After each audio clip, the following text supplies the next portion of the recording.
ए study point के YouTube channel पर आपका पुनः स्वागत है। हमने जीव विज्ञान के इस वीडियो श्रृंखला में हमने पिछले 4-5 क्लासों से रक्त परिसंचरण तंत्र के बारे में हम पढ़ रहे हैं। कल हमने हृदय की संरचना के बारे में बात की थी। आज हम हृदय की क्रियाविधि के बारे में पढ़ेंगे। ठीक है, तो आप हेडिंग बना सकते हो कि हृदय की क्रियाविधि।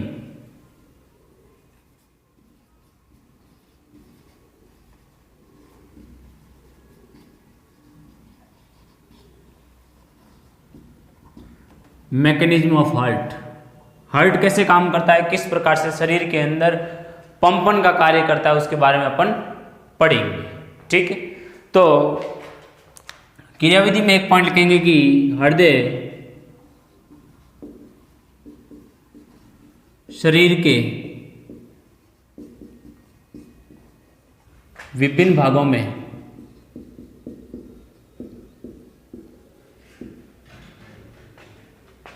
पंपन की क्रिया द्वारा रक्त की आपूर्ति करता है। हृदय क्रियाविधि के 2 चरण हैं।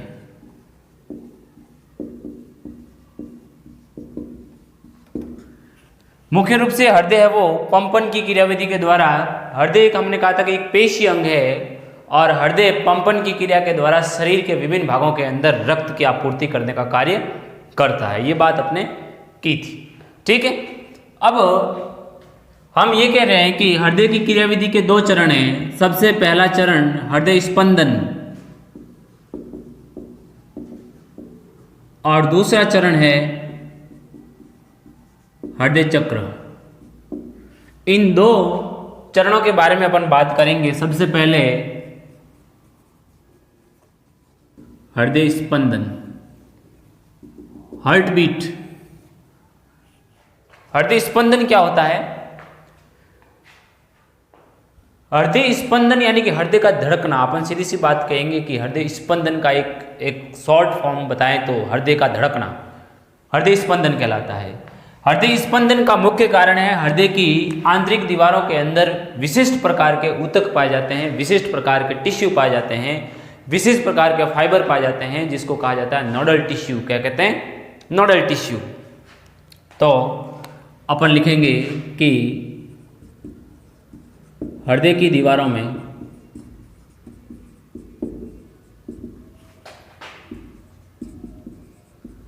विशिष्ट पेशीय ऊतक पाए जाते हैं।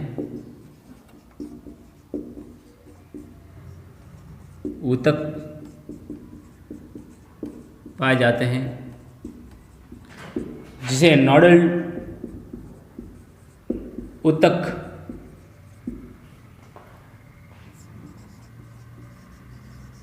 नोडल टिश्यू कहते हैं। ठीक है, और ये नोडल टिश्यू ऑटो एक्साइटेबल होते हैं, यानी कि सब उत्प्रेरणी प्रकृति के होते हैं। ये नोडल टिश्यू सब उत्प्रेरकीय होते हैं। ये नोडल ऊतक सब उत्प्रेरकीय प्रकृति के होते हैं।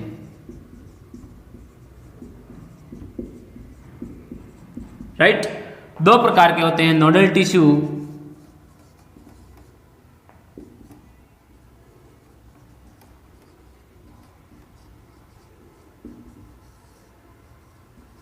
To type. सबसे पहला जो नोडल ऊतक होता है उसको कहा जाता है SA नोड। SA node. पूरे नाम की बात करें तो साइनो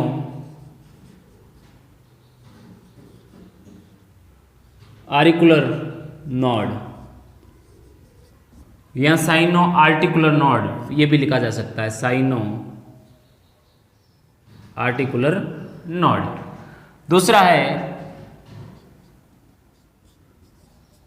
एवी नोड।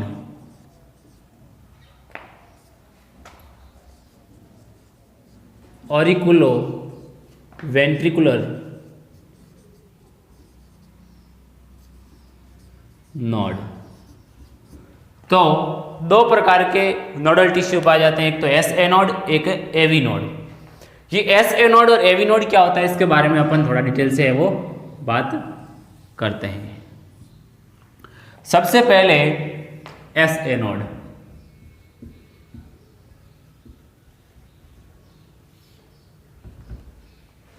ये एस ए नोड हृदय में कहां पाया जाता है? एस ए नोड हृदय के अंदर दाएं आलिंद के ऊपरी कोने में पाया जाता है। मान लो कि ये अपना हार्ट है,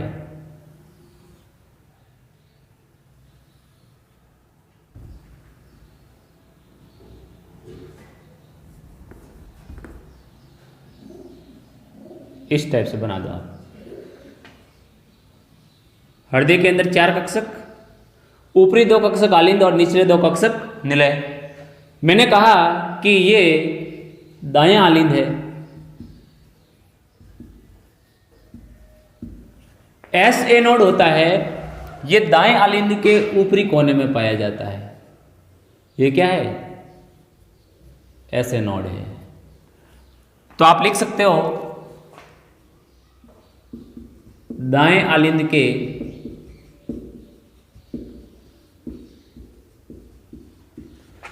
ऊपरी कोने में उपस्थित, ऊपरी कोने में उपस्थित ये एस ए नोड होता है। मैंने कहा कि ये स्व उत्प्रेरकीय प्रकृति के होते हैं। तो एस ए नोड प्रति मिनट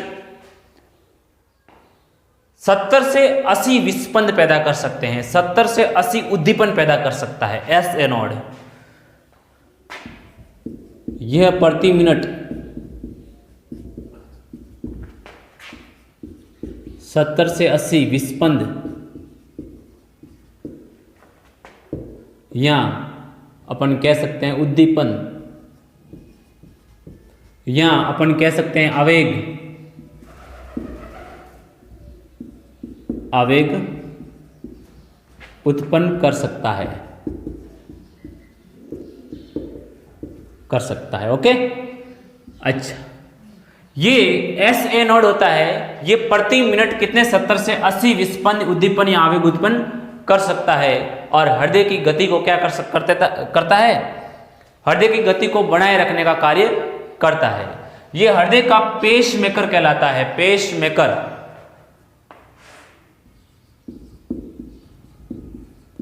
ये हृदय का पेस मेकर कहलाता है, क्योंकि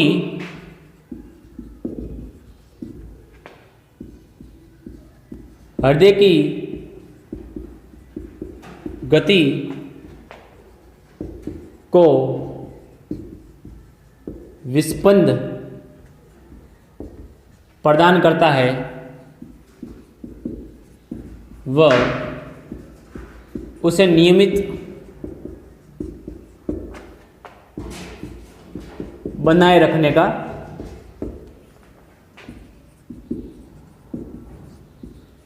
कार्य करता है। इसलिए ये पेस मेकर कहलाता है। हृदय का आपको कोई पूछे कि हृदय का पेस मेकर कौन होता है, तो हृदय का पेस मेकर कौन है? एस ए नोड है। कौन है? S A node, pace maker.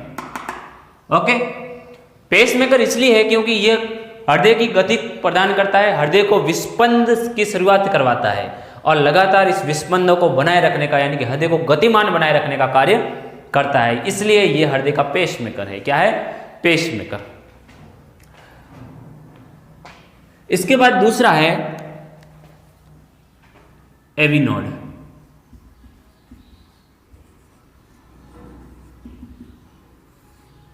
ये एवी नोड कहां होता है? ये भी दाएं आलिंद के निचले कोने में स्थित होता है। कहां होता है? निचले कोने में एवी नोड, दाएं आलिंद के निचले कोने में, और एस ए नोड दाएं आलिंद के ऊपरी कोने के अंदर, दाएं आलिंद के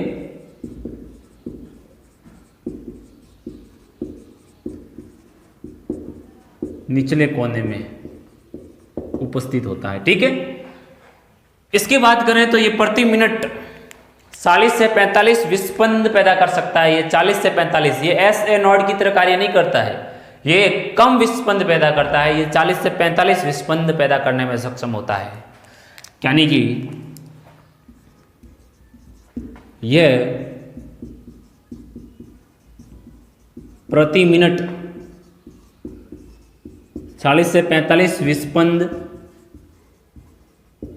या उद्दीपन या आवेग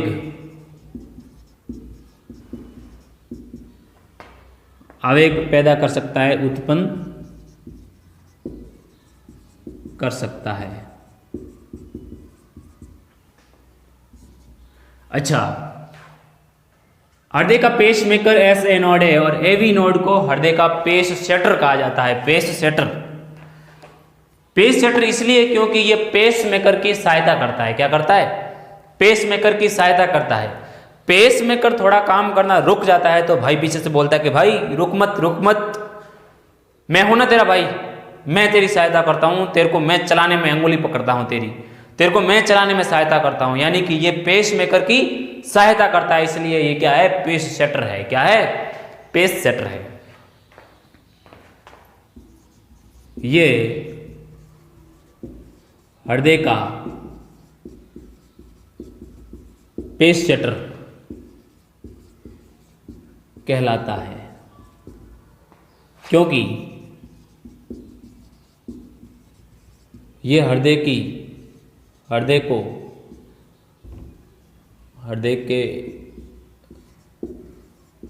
पेस मेकर को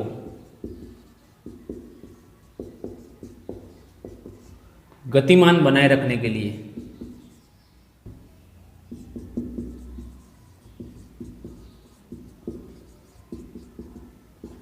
उसकी सहायता करता है, उसकी सहायता करता है। अब आपको पेस मेकर और पेस सेटर दोनों में फर्क समझ में आ गया होगा। यहां पर पेस मेकर को हिंदी में कहें तो गति निर्धारक। क्या है? गति निर्धारक। और पेस सेटर की हिंदी की बात करें तो हिंदी में इसको कहा जाता है गति प्रेरक, यानी कि इसको गतिमान बनाए रखने का भी काम करता है, गति को प्रेरित करने का काम करता है। पेस सेटर के कार्य को प्रेरित करवाता है, इस भाई को धक्का देने का काम करता है। यानी कि ऑटो एक्साइटेबल प्रति मिनट 70 से 80 और प्रति मिनट 40 से 45 विस्पंद पैदा करते हैं। ये कभी रुकते नहीं हैं, ये कभी विश्राम नहीं करते हैं, ये लगातार 24 घंटे 24/7 काम करते रहते हैं। और मान लो बाई चांस इन्होंने काम करना बंद कर दिया तो काम करना बंद कर दिया तो प्रॉब्लम हो जाएगी भाई, बहुत बड़ी प्रॉब्लम हो जाएगी। तुम्हारा शरीर बोलेगा कि नहीं, गति प्रेरक और गति निर्धारक ने काम करना बंद कर दिया है। बाकी वाले ऑर्गन कहेंगे कि हम भी काम नहीं करेंगे, क्योंकि बाकी ऑर्गन की तरफ ऑक्सीजन की सप्लाई बंद हो जाती है, रक्त की सप्लाई बंद हो जाती है। यही गति प्रेरक और गति निर्धारक होते हैं, दोनों विस्पंद पैदा करके हृदय को गतिमान बनाए रखने का काम करते हैं। और यही क्रिया हृदय विस्पंदन कहलाती है। बात आई समझ में? अब देखो, ये जो SA नोड और AV नोड, इससे कुछ तंतु निकलते हैं और यही तंतु है वो, इन तंतुओं में ही जो विस्पंद पैदा करते हैं SA नोड और AV नोड, वही तंतु हृदय की दीवारों के अंदर इन विस्पंदों को प्रसारित करने का काम करते हैं। चलो तंतुओं के बारे में पढ़ते हैं थोड़ा। इसको आप एक बार कर लीजिए कॉपी।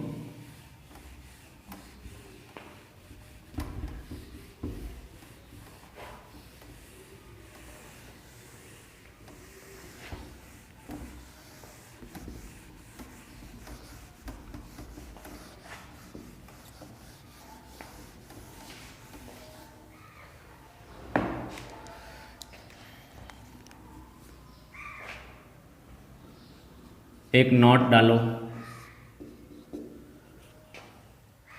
SA नोड से AV नोड तक तंतु फैले रहते हैं और AV नोड से जो तंतु निकलते हैं उन तंतु को कहा जाता है हीज ऑफ बंडल। हीज के bundle, bundle of His. AV node से पतले तंतु निकलते हैं जो उद्दीपनों को नीलियों की दीवारों में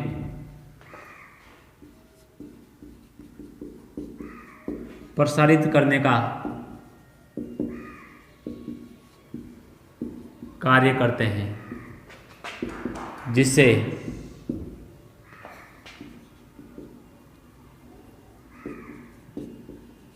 हीज के बंडल या बंडल ऑफ हीज कहा जाता है।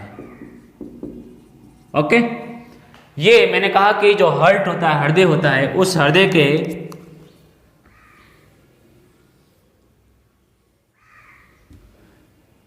के अंदर टोटल कितने कक्ष?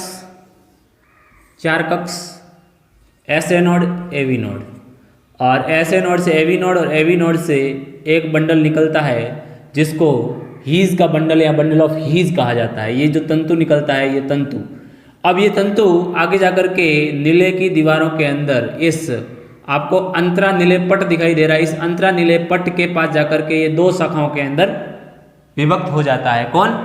Bundle of his.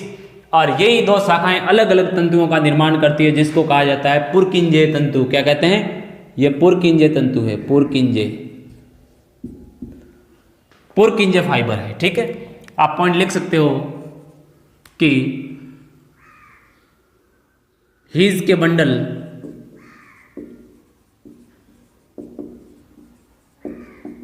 नीले की दीवारों में, इसको मिटा दो, कोई बात नहीं, समझाने के लिए आपको। नीले की दीवारों में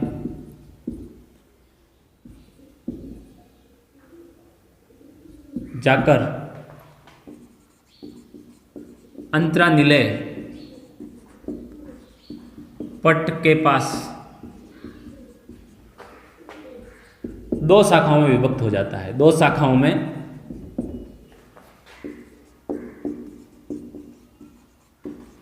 विभक्त हो जाता है, जिसे पुरकिंजे तंतु कहा जाता है। पुरकिंजे तंतु कहा जाता है।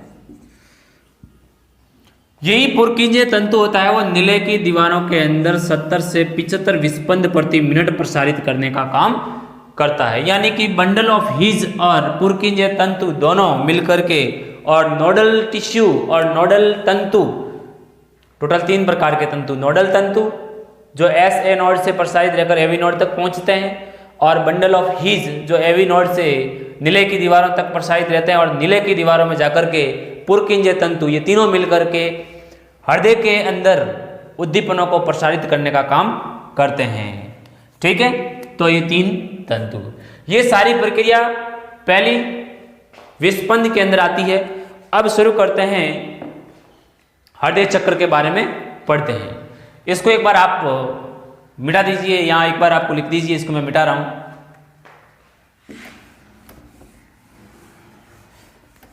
पुरकिंजे तंतु और बंडल ऑफ हीज के बारे में, और नोडल फाइबर के बारे में, नोडल ऊतक और नोडल फाइबर, इनके बारे में आप है वो ध्यान रखना। ठीक है, मैं मिटा रहा हूं। घनश्याम, मैं मिटा रहा हूं, मैं मिटा चुका हूं। कोई घनश्याम भी सोच रहा है कि सर मिटा रहे हैं, मैं लिखूं या क्या करूं? अबे घनश्याम, लिख नहीं पाया तो स्क्रीनशॉट कर दे, स्क्रीनशॉट कर दे भाई, बाद में आराम से बैठ के लिख लेना। दूसरी है हृदय चक्र।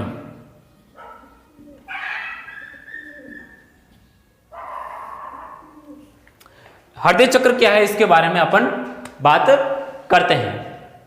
हृदय चक्र की बारे में बात करें तो सबसे पहले मैंने कहा कि हृदय क्या करता है, विस्पंद पैदा करता है और प्रति मिनट 70 से 72 या 70 से 80 विस्पंद पैदा करने में सक्षम होता है। ये बात अपने अभी अभी सीखी, ठीक है। अब ये मैं कहूंगा कि प्रति विस्पंद हृदय के अंदर होने वाले बदलाव क्या कहलाता है, हृदय चक्र कहलाता है। या मैं ये कह सकता हूं कि एक विस्पंद से लेकर के दूसरे विस्पंद के शुरुआत तक हृदय में होने वाली संपूर्ण क्रियाविधि को सम्मिलित रूप से हृदय चक्र कहा जाता है। परिभाषा अपन लिखेंगे कि एक विस्पंद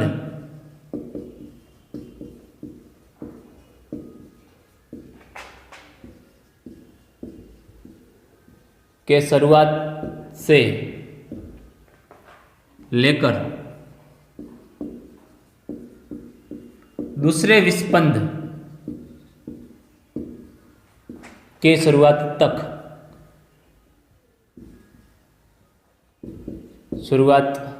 तक के बीच हृदय में होने वाली संपूर्ण क्रियाविधि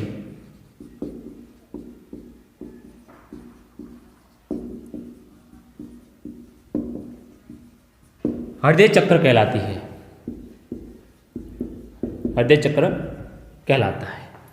देखो मैंने कहा कि एक विस्पंद से लगा करके मैंने कहा कि प्रति मिनट यह 70 से 80 विस्पंद पैदा कर सकता है। तो पहले विस्पंद से लगा करके दूसरे विस्पंद के बीच में जो भी घटनाएं हो रही है वो हृदय चक्र है। क्या है, हृदय चक्र। अभी पढ़ेंगे अपन कौन कौन सी एक से दूसरे के बीच में कौन कौन सी है वो घटनाएं होती है, अभी बात करेंगे अपन, ठीक है। तो इस दोनों प्रक्रियाओं के अंदर मैंने कहा कि एक हृदय विस्पंदन और एक हृदय चक्र, इन दोनों प्रक्रियाओं के अंदर मुख्य रूप से दो घटनाएं होती है। पहली घटना होती है हृदय का अनुशीतलन और दूसरी घटना होती है हृदय का संकुचन। दो घटनाएं होती है, एक तो होती है आप लिख सकते हो कि हृदय चक्र में दो घटनाएं संपन्न होती है। पहली तो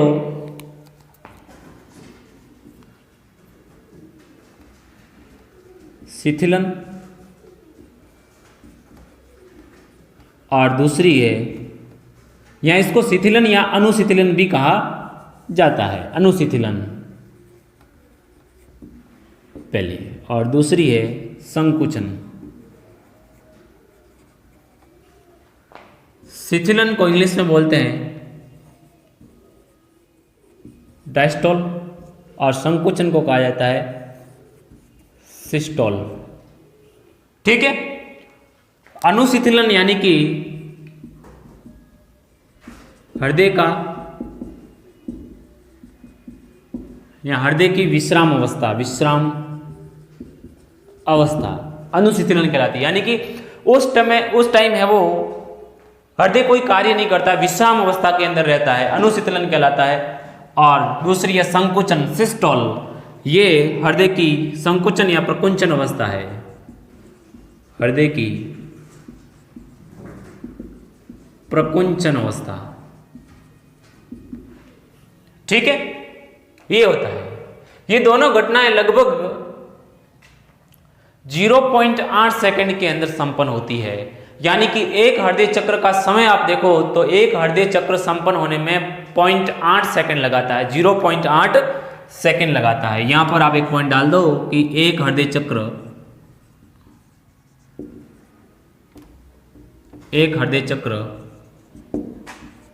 0.8 सेकंड में पूर्ण होता है। अब हृदय चक्र के चरण के बारे में बात करते हैं अपन।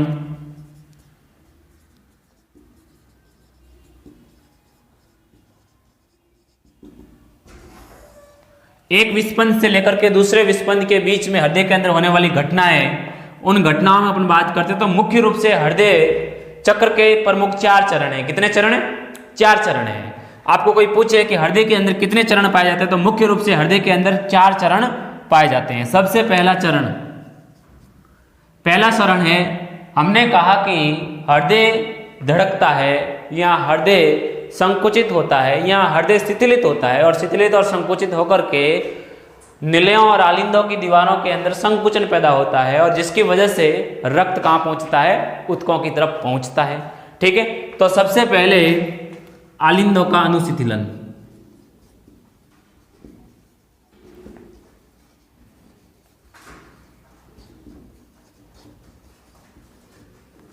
और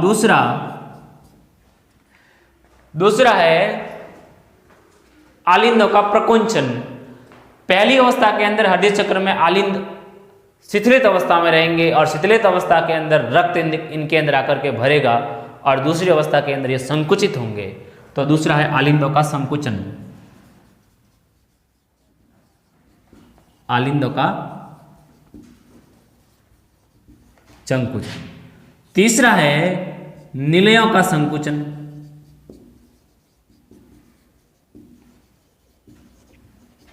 और चौथा चरण है निलयों का अनुशिथिलन या निलयों का शिथिलन, निलयों का अनुशिथिलन।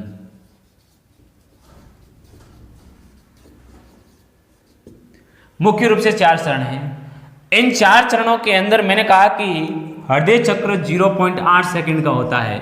अपन देखें इन 4 चरणों के टाइमिंग की बात करें तो लगभग आलिंदों का अनुशीलन 0.7 सेकंड के अंदर होता है, आलिंदों का संकुचन 0.1 सेकंड के अंदर होता है,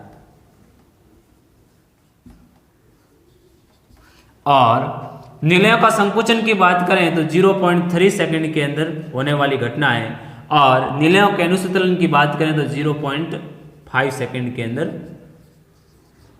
प्रोसेस होता है। इनका टाइमिंग आप ध्यान में रखना। आपको कोई पूछे कि इन 4 चरणों का अलग अलग टाइम किस प्रकार से होता है तो आप वो टाइमिंग बता सकते हो। ठीक है, अब कोई घनश्याम टाइप का बच्चा ये अनुमान लगाएगा कि सर 0.7, 0.1, 0.3, 0.5 इनको टोटल करते हैं तो लगभग 0.16 सेकंड आता है, और आपने तो बताया कि 0.8 सेकंड।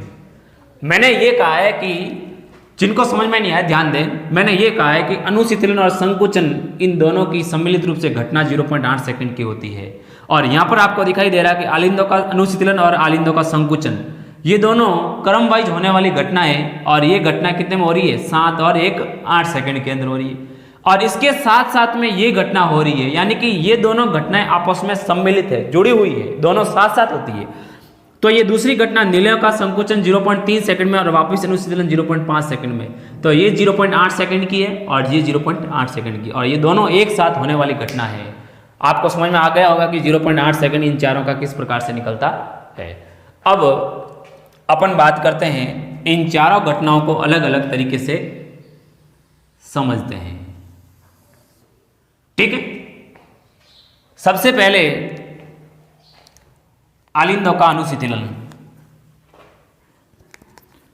सबसे पहले आलिंदों का अनुशीतलन।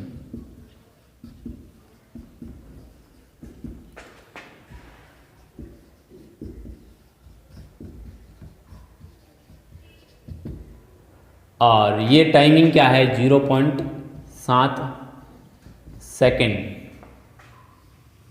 इसके अंदर क्या होता है अपन पढ़ते हैं। ठीक है, मैंने कहा कि अनुशिथिलन का मतलब है हृदय की शिथिलित अवस्था या विश्राम अवस्था। इस टाइम क्या होता है, आलिंद, ध्यान से सुनना, ध्यान रखना, पूरी प्रक्रिया के अंदर क्या क्या हो रहा है, एक एग्जैक्ट एक चीज है वो ध्यान रखना। ठीक है, सबसे पहले हमने कहा कि आलिंदों का अनुशीतलन किस प्रकार से होता है, तो सुनो, इस अवस्था में हृदय विश्राम अवस्था में होता है, हृदय के चारों कक्षक विश्राम अवस्था के अंदर होते हैं। अब महाशिरा से रक्त आता हुआ कहाँ आता है, दाएं आलिंद के अंदर आता है, और दाएं आलिंद से अर्धचंद्राकार कपाट खुले हुए होते हैं। इस अवस्था के अंदर अर्धचंद्राकार कपाट खुले हुए होते हैं, और हृदय दाएं आलिंद से दाएं नीले के अंदर लगातार आता रहता है।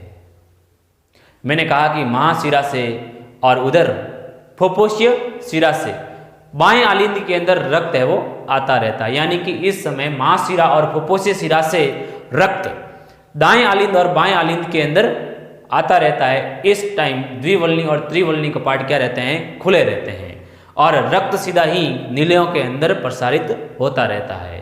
इस अवस्था के अंदर 70% नीलियों का भराव हो जाता है। अब देखो ये प्रक्रिया विश्राम अवस्था के अंदर होने वाली है। वापस सुनो, वापस मैं बढ़ाता हूं आपको। यहां पर एक फोटो बनाते हैं अपन, उस फोटो से समझते हैं। यहां पर फोटो बनाएंगे, इसको आपने साथ साथ कॉपी किया तो करते रहिए, नहीं किया है तो स्क्रीनशॉट लेते रहिए, ठीक है। बाद में है वो फेयर करते रहना।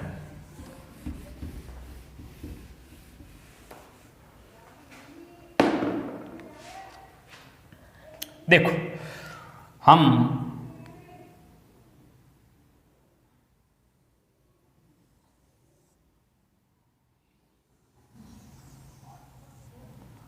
ये मान लो हृदय है, क्या है मेरा हृदय। हृदय के अंदर टोटल कितने कपाट, सॉरी कितने कक्ष, 4 कक्ष, ठीक है। ऊपरी है कक्ष, यह है बायां आलिंद, यह है बायां निलय, यह है दायां आलिंद, यह है दायां निलय, ठीक है। हमने कहा कि इस अवस्था के अंदर हृदय के चारों कक्षक क्या रहते हैं, शिथिलित अवस्था के अंदर रहते हैं। ये त्रिवल्नी कपाट है, क्या है त्रिवल्नी, और ये द्विवल्नी कपाट है।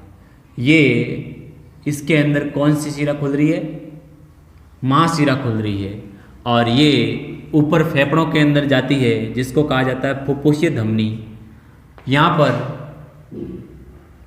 ये कौन सी नलिका खुल रही है, फुफ्फुसीय शिरा खुल रही है, और ये महाधमनी इसके अंदर खुल रही है।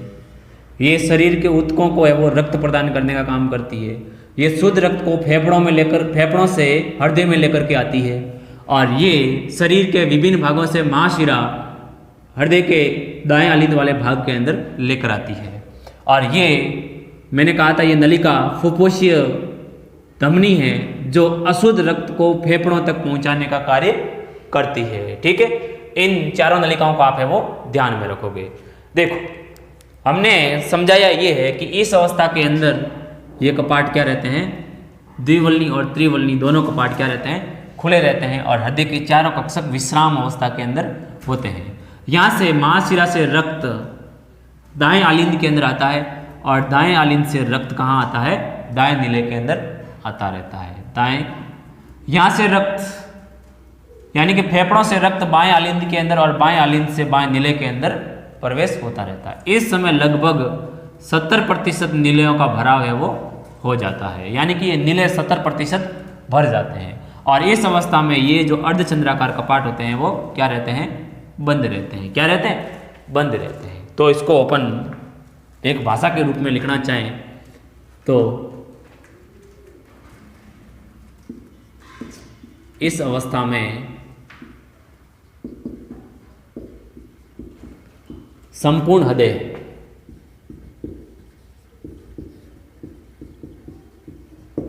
विश्राम अवस्था में या अनुशिथिलन अवस्था में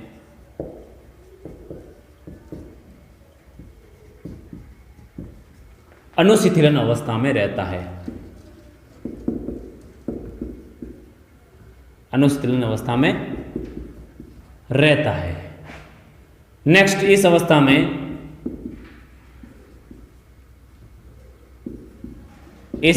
में महाशिरा व फुफ्फुसीय शिरा से रक्त हृदय के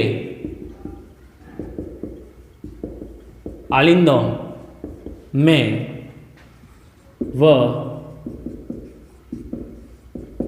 आलिंदों से निलयों में प्रवाहित होता रहता है।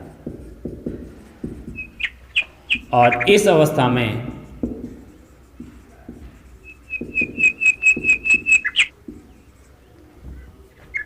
अवस्था में त्रिवलनी व द्विवलनी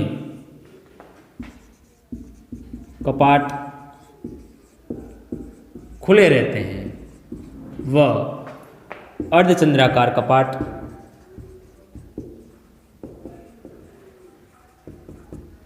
बंद हो जाते हैं। क्या हो जाते हैं? बंद हो जाते हैं। और इस अवस्था में अवस्था के अंत तक लगभग 70% निलयों का भराव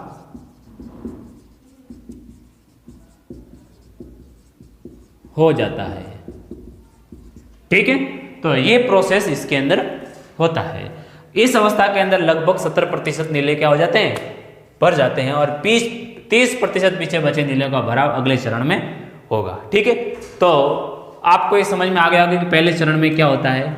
ये जो चित्र आपको दिखाई दे रहा है इस प्रकार से होता है। अब स्टार्ट करते हैं दूसरा चरण, यहां ले लेते हैं। ठीक है, दूसरा चरण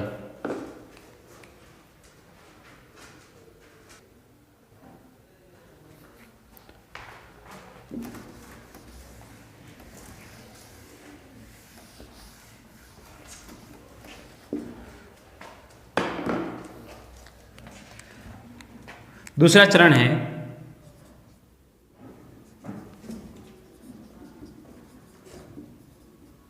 आलिंदों का संकुचन। और ये इतना तीव्र होता है कि यानी कि 0.1 सेकंड के अंदर संपन्न होने वाली घटना है, बहुत तीव्र घटना है। इस अवस्था में क्या होगा, ध्यान से सुनिए। इस अवस्था के अंदर मैंने कहा कि 70% नीला का भराव हृदय की पहली प्रावस्था यानी कि आलिंदों के अनुशीलन अवस्था के अंदर हो जाता है। इस समय क्या होगा, SA नोड से सक्रिय विभव AV नोड तक पहुंचेगा। कहां पहुंचेगा? AV नोड तक पहुंचेगा। और AV नोड से आलिंदों की दीवारों के अंदर है वो पुरकिंज तंतु पाए जाते हैं। उन पुरकिंज तंतुओं के अंदर ये सक्रिय विभव पैदा विस्पंद पहुंचेगा। मैंने कहा कि SA node AV node auto excitable होते हैं, स्व उत्प्रेरकीय प्रकृति के होते हैं और उत्प्रेरण करते हैं पैदा और आलिंदों और निलयों की दीवारों में प्रसारित होते हैं। तो इस अवस्था के अंदर SA नोड से सक्रिय विभव AV नोड तक और AV नोड से सक्रिय विभव तंतुओं तक पहुंचते हैं, नोडल तंतुओं तक है वो पहुंचते हैं। और नोडल तंतु आलिंदों की दीवारों के अंदर संकुचन पैदा करते हैं, संकुचन पैदा करवाने का काम करते हैं। और संकुचन के फलस्वरूप लगभग 30% रक्त इसके अंदर बचता है। वो 30% रक्त है वो कहां चला आता है? नीलयों के अंदर आ जाता है। इस समय 100%, 100% नीले क्या हो जाते हैं? भर जाते हैं। यानी कि नीलयों का भराव 100% इस अवस्था के अंदर हो जाता है। इसको कहा जाता है आर्टेरियल किक। क्या कहते हैं? आर्टेरियल किक कहा जाता है। भाषा के रूप में अपन लिखें तो इस अवस्था में SA नोड से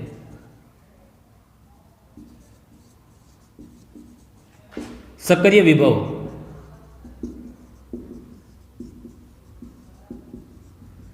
AV नोड तक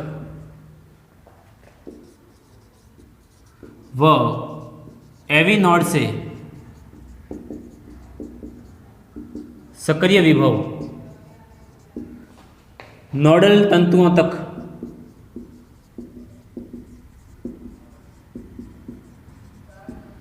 व नोडल तंतुओं से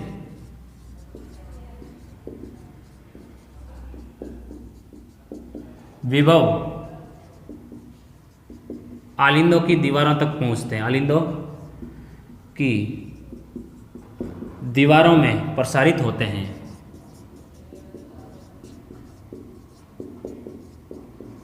वह आलिंदों में संकुचन पैदा करवाते हैं। वह आलिंदों में संकुचन पैदा करवाते हैं। इस अवस्था में निलयों में 30% रक्त सप्लाई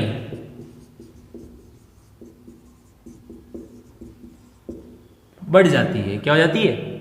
बढ़ जाती है, जिससे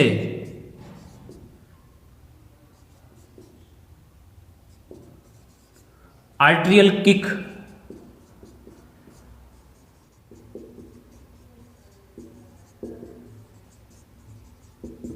कहते हैं।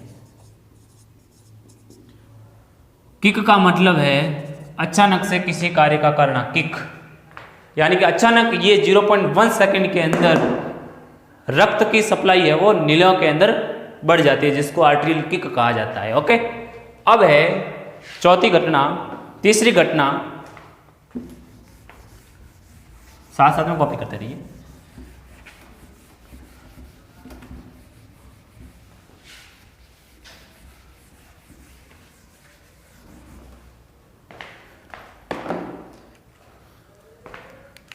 तीसरी घटना है निलयों का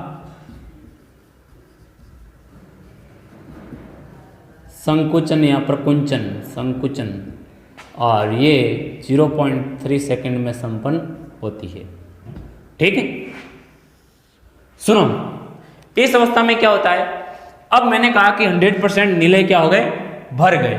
अब इस SA नोड से सक्रिय विभव पैदा होगा, AV नोड तक जाएगा और AV नोड से पुरकिंजे तंतु हीज ऑफ बंडल तक पहुंचेगा और इससे छोटे छोटे तंतु रहते हैं, निलय की दीवारों के अंदर प्रसारित रहते हैं, वहां तक सक्रिय विभव पैदा होगा और पहुंचेगा, और यह सक्रिय विभव निलय की दीवारों के अंदर संकुचन पैदा करवाएगा। क्या करेगा? संकुचन पैदा करवाएगा, जिससे सर्वप्रथम ये आपको त्रिवलनी और द्विवलनी कपाट, ये द्विवलनी कपाट और ये त्रिवलनी कपाट आपको दिखाई दे रहे हैं, ये सर्वप्रथम बंद होंगे। क्या होंगे? बंद होंगे। बंद इसलिए होंगे क्योंकि रक्त की सप्लाई वापस आलिंदों की तरफ नहीं हो पाए। और जैसे ही बंद होते हैं तो हृदय की सबसे पहली ध्वनि सुनाई देते हैं, जिसको कहा जाता है लब। हृदय की सबसे पहली ध्वनि सुनाई देती है लब। कौन सी? लब। ठीक है, और रक्त आलिंदों के निलयों के अंदर से रक्त कहाँ चले जाता है?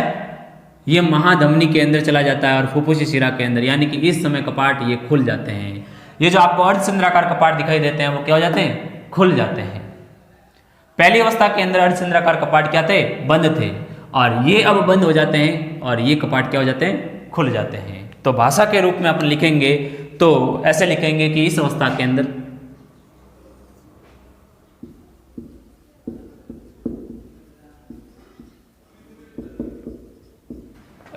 में SA व AV नोड से सक्रिय विभव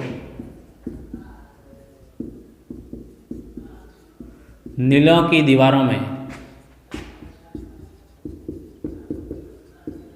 पहुंचकर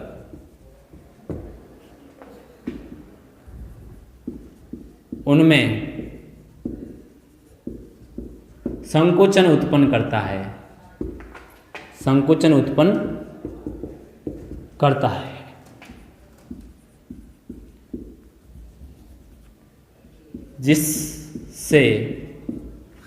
जिससे ये जो अर्धचंद्राकार कपाट है खुल जाते हैं, जिससे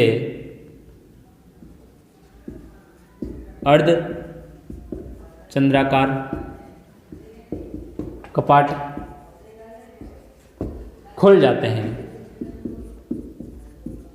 व त्रिवलनी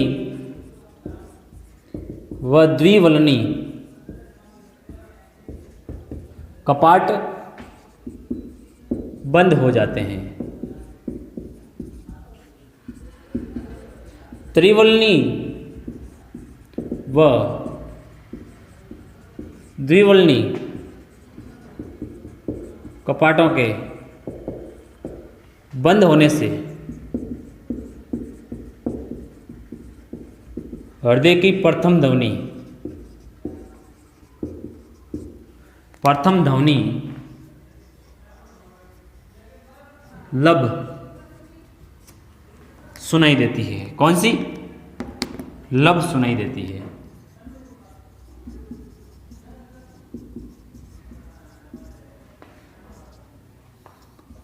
नीलियों के संकुचन से रक्त कहां चला जाता है? महाधमनी चाप में चला जाता है और फुफ्फुसीय धमनी के अंदर चला जाता है। नीलियों के संकुचन से रक्त महाधमनी चाप व फुफ्फुसीय धमनी चाप में पहुंच जाता है। ओके, तो रक्त कहां चला गया? यहां से ये फेफड़ों की ओर और ये शरीर ऊतकों की ओर चला गया। अब तीसरी घटना के तुरंत बाद हृदय की चौथी घटना या चौथा चरण शुरू होता है, वो है निलयों का अनुशिथिलन।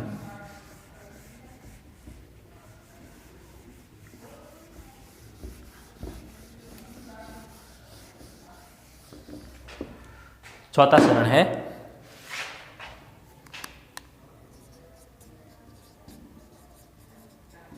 नीलियों का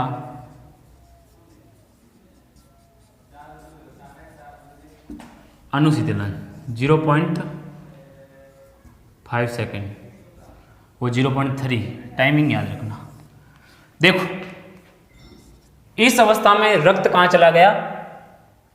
नलिकाओं के अंदर, महाधमनी और फुफ्फुसीय धमनी के अंदर चला गया। अब फुफ्फुसीय धमनी और महाधमनी के अंदर रक्त का दाब बढ़ गया और धीरे धीरे ये निलय है वो वापस अपनी सामान्य अवस्था में आना शुरू हो जाते हैं। अपनी सामान्य अवस्था में शुरू हो जाते हैं तब यहाँ पर नलिकाओं के अंदर दाब अधिक हो जाने के कारण ये कपाट, दूसरे जो कपाट आपको दिखाई दे रहे हैं, कौन से? अर्धचंद्राकार कपाट, ये क्या हो जाते हैं? वापस बंद हो जाते हैं और हृदय की द्वितीयक ध्वनि, दूसरी ध्वनि सुनाई देती है, डप। कौन सी? डप।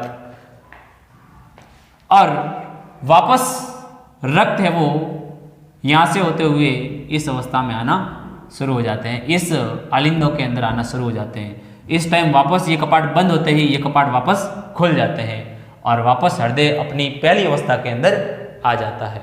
ठीक है, तो लिखेंगे कि इस अवस्था में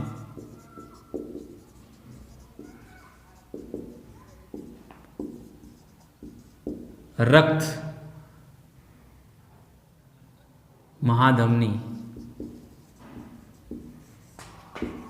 चाप व फुफ्फुसीय चाप में प्रवेश करने से रक्तदाब चापों में बढ़ जाता है।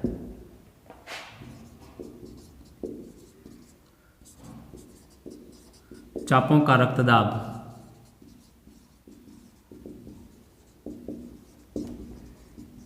अधिक होने के कारण अर्धचंद्राकार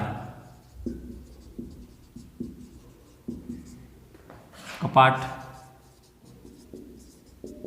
बंद हो जाते हैं व हृदय की द्वितीयक ध्वनि, कौन सी? डप। कौन सी? डप। दूसरी ध्वनि डप सुनाई देती है।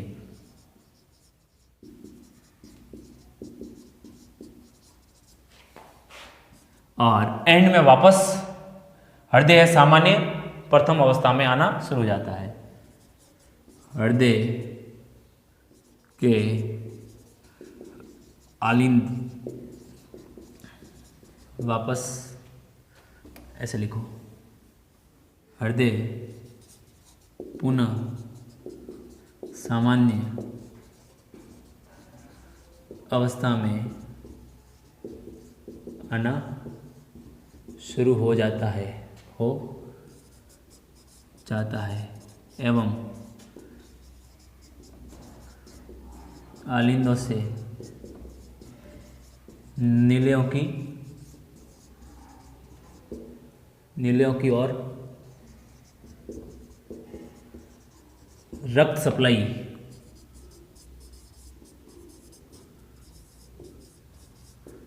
शुरू हो जाती है। ठीक है, ये यहां पर आपको ध्यान देने योग्य ये बात है कि जब कपाटों के अंदर, जब हृदय के अंदर ध्वनियां सुनाई देती है, दो प्रकार की, ये कपाटों के बंद होने की वजह से सुनाई देती, न कि खुलने से।